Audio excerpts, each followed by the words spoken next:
Hallelujah. यहोवा उसके काम, उसके जीवन में बड़े बड़े काम करता है। अभिषेक साधारण व्यक्ति कुछ नहीं कर सकता, लेकिन अभिषेक व्यक्ति सब कुछ कर सकता है। हालेलुया। इसलिए पौलुस कहता है जो मुझे सामर्थ्य देता है उसमें मैं सब कुछ कर सकता हूँ। आमीन। हालेलुया। दाऊद राजा, हालेलुया, दाऊद राजा को मालूम हो गया जब मेरे ऊपर अभिषेक आएगा तो मुझे लड़ाई करने के लिए कोई डर नहीं रहेगा।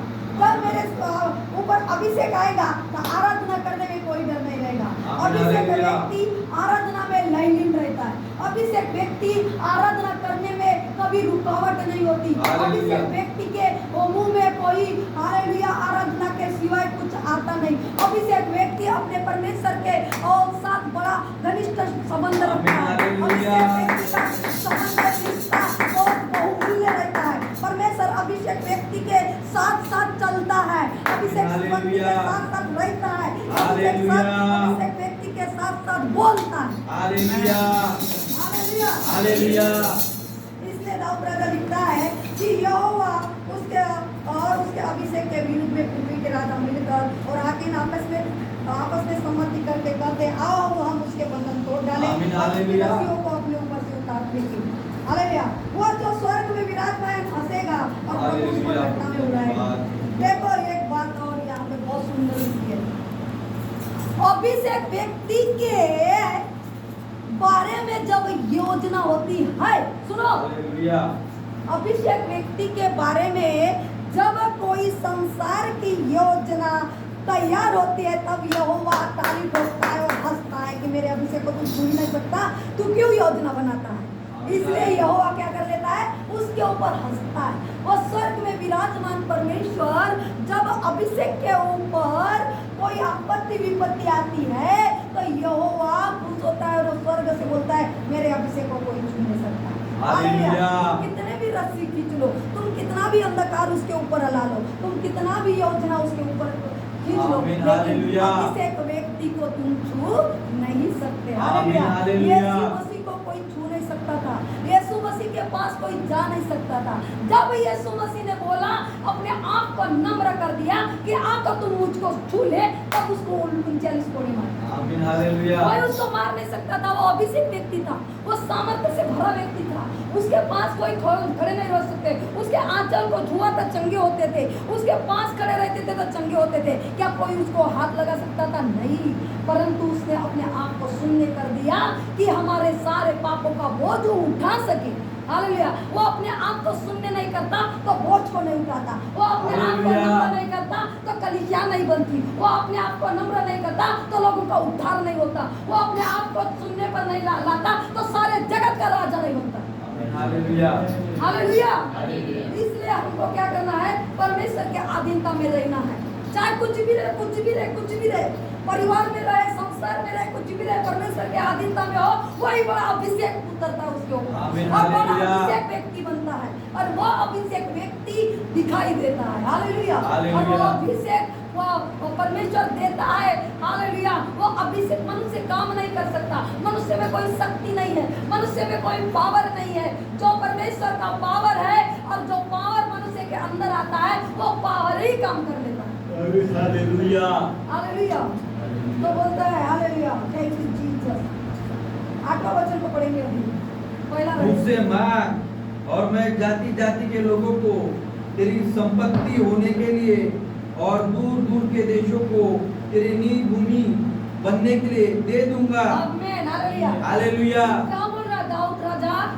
दाऊद राजा जब विनती करता है, परमेश्वर बोलता है तू मांग, मैं जाति जाति के लोगों को तेरी निज भूमि बनने के लिए दे सकता हूँ, मैं तेरे हाथों में दे सकता हूँ। इसलिए परमेश्वर ने दाऊद राजा को राज्य दिया और वो राज्य करने लगा क्योंकि वो मांगा। तू मांग, परमेश्वर बोलता है तू मांग, जो भी चीज तू मांगा। अभिषेक व्यक्ति जब प्रार्थना करता है तो उसकी प्रार्थना क्यों, अभिषेक व्यक्ति क्यों प्रार्थना सुनी जाती है? मैं पहले बोलती कि यह भी अभिषेक व्यक्ति का संबंध और नाता किंवा रिश्ता परमेश्वर के साथ बहुत घनिष्ठ रहता है।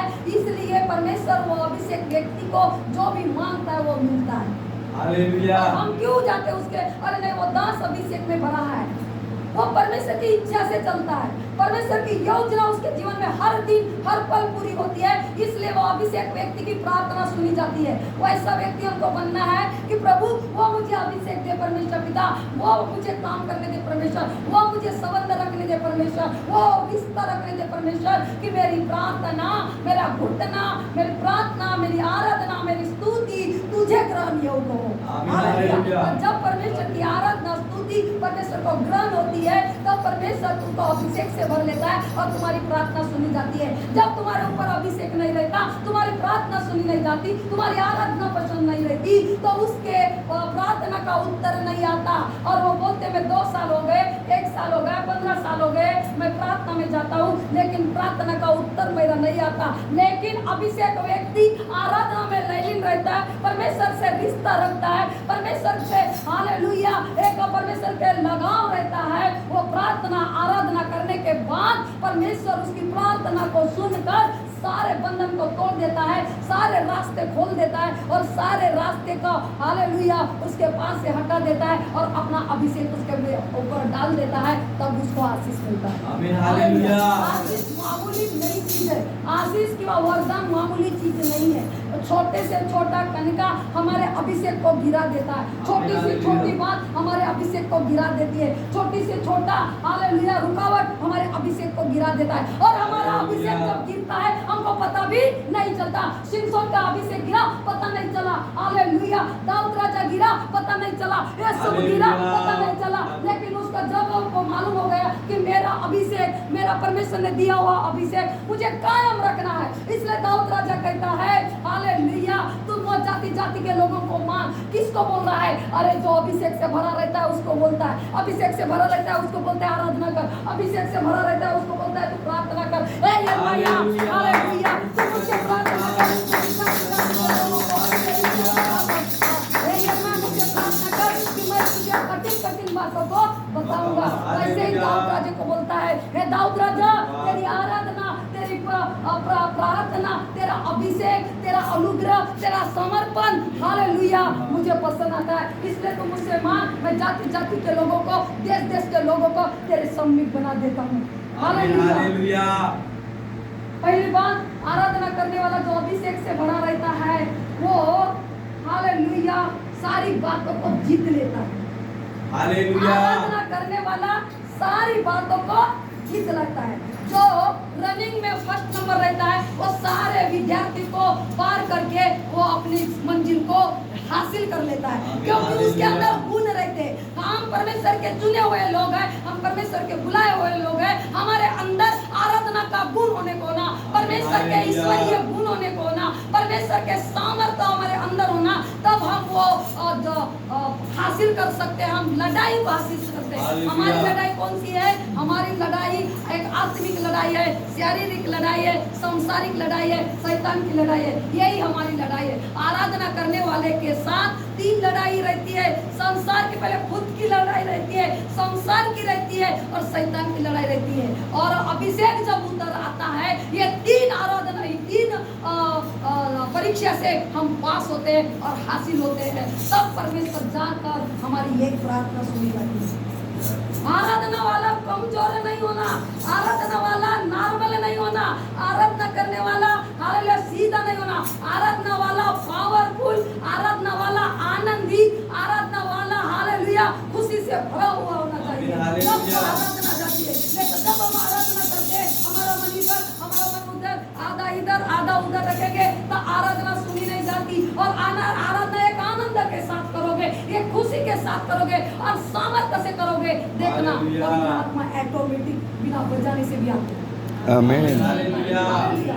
बिना बजाने से बंधन टूटता है। मैं यही सिखाना चाहती हूँ हालेलुया, क्योंकि मैं आराधना करती हूँ, मैं अपना अनुभव आपके पास बांटती हूँ। मैं आराधना करती हूँ, ना ढोलक है और ना जंजीरी है और ना कुछ है, तभी पवित्र आत्मा की उपस्थिति को मैं महसूस करती हूँ। परमेश्वर मेरे आगे पीछे चलते हुए महसूस करती हूँ, परमेश्वर को मैं देखती हूँ, परमेश्वर को मैं, मुझे पता चलता है यहाँ पे परमेश्वर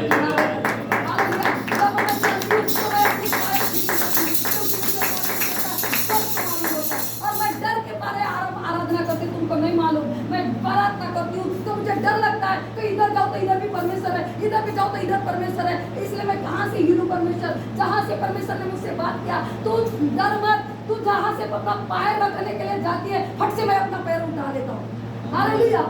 और जब मैं लहू छिड़की, परमेश्वर मैं बोलती हूँ बहुत से बात है, मैं जब लहू छिड़कती हूँ तो वो लहू जमीन पर गिरता है, तो मैं बोलती हूँ अरे बाप रे यहाँ पे लहू गिर गया, तो मैं अपना पैर कैसे रखूँ। तब परमेश्वर ने बोला जब तू लहू गिरती है तब से मेरे स्वर्गदूत वहाँ पे रहते हैं और तेरे लहू को ऐसे झेलते हैं, तू पैर गिरने के लिए तू डर मत। हालेलुया। ये अंदर की बात है, बाहर की बात नहीं है, ये परमेश्वर सिखाता है। मैं डरती हूँ हर बातों के लिए, लेकिन परमेश्वर बोलता है तू जहाँ पर खड़ी रहती है, तू मुझे नहीं देखती लेकिन मैं तुझे देखता हूँ। हालेलुया। मैं मुझे तू दिखाई देती है, तू तेरा शब्द मैं सुनता हूँ, मेरे शब्द तुझे नहीं आवाज, मैं तुझे दिखना है, लेकिन जब तू चलती है तो मेरे स्वर्गदूत चलते हैं, और तू जब मुड़ती है तो मेरा स्वर्गदूत मुड़ता है, तो तुझे देखकर ऑटोमेटिक तुझे रास्ता मिलता है। ये बात है मेरे परमेश्वर ने मुझे सिखाई है, ये बात है मेरा परमेश्वर सिखाता है। कब? जब तुम आराधना में लीन होंगे, तब तुम आराधना में। हाँ, एक बात और, आराधना करते समय मुझे परमेश्वर ने बताया था कि राकेश के घर में तू प्रार्थना रख। मैंने बोला प्रभु उसके घर में कैसा रखूं मैं, क्योंकि वो आते नहीं, लेकिन मुझे नहीं मालूम, लेकिन मुझे अगुवाई हो गई, आराधना में होती है अगुवाई। इसलिए मैं बताती हूँ कि आने वाले संकट को आराधना करने वाले व्यक्ति के ऊपर प्रकट होता है। हालेलुया। आने वाली बातें आराधना करने वाले व्यक्ति के पास, हालेलुया, परमेश्वर बताता है। इसलिए आराधना ऐसी चीज है कि सब कुछ परमेश्वर हासिल करने वाली चीज है। सब कुछ हासिल कर सकते, जो हमको नहीं मालूम वो भी हासिल कर सकते, जो दिखता है वो भी हासिल कर सकते, जो सोचते हैं वो भी हासिल कर सकते। इसलिए उसको परमेश्वर दाऊद राजा करता है। हालेलुया। और यहोवा बोलता है मेरे अभिषेक को कोई छू नहीं सकता। तो पहला अभिषेक व्यक्ति क्या है? हालेलुया, सब कुछ हासिल करने वाला, जाति जाति के लोगों को हासिल करने वाला, और लोगों के बीच में खड़ा रहने वाला, वो जो परमेश्वर जो उसको कुछ मिलता नहीं उसको सारी चीजों को मिलाने वाला, ये व्यक्ति रहता है वो अभिषेक। पहला व्यक्ति अभिषेक व्यक्ति सारी बातों को जीत कर विजय लाने वाला। हालेलुया। हालेलुया। तो हमको अभिषेक से भरे हैं।